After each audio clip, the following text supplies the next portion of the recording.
Loosen the wire, time has expired. The only word left is goodbye. In my new dream, the light's shining on me. Little needles of sodium unstitch the seams of the sky. I first moved to Austin back in 1998. I drove there to start a band with my high school friends. We all lived in the same house, and we rehearsed every night, and we fell in love with this little backwater college town right in the middle of Texas. Hold your head higher, the heavenly choir is settling in for the night. Slowly, we figured out how to get the clubs in town to book us. We made a debut album, whose producer, Brian Beatty, basically showed us how to record. By the time the album was out, I'd been in Austin 4 years.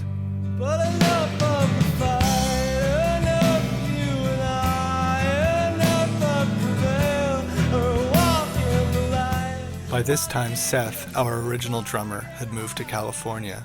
And then before long, Zach, my other high school friend, would become a father and have to step back from touring.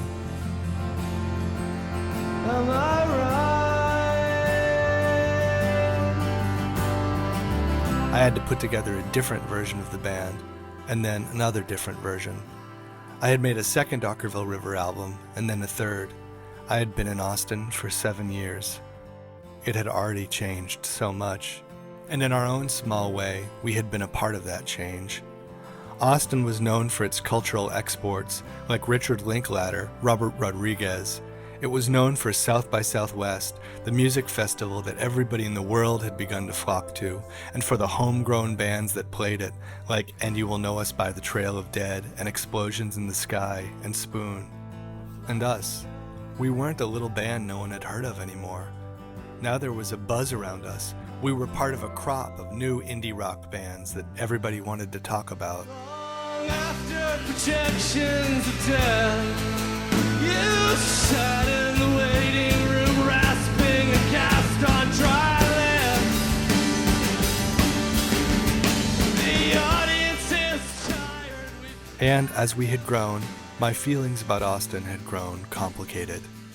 The town had filled up with the ghosts of old relationships, of old lineups.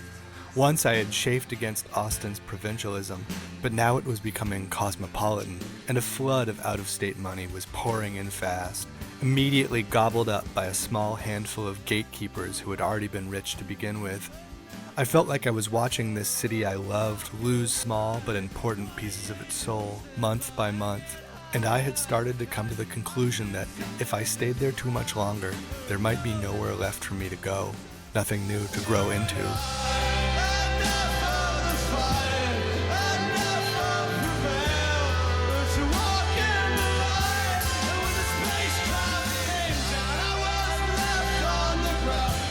I guess this is part of why, on the last day of January 2006, I packed up a car with my guitar and a handful of my belongings, having put the rest in storage. I turned in the keys to the house I'd been renting, and I climbed in the driver's seat and pulled away from the city that had incubated my band, that had been the backdrop of my whole musical life up until that point.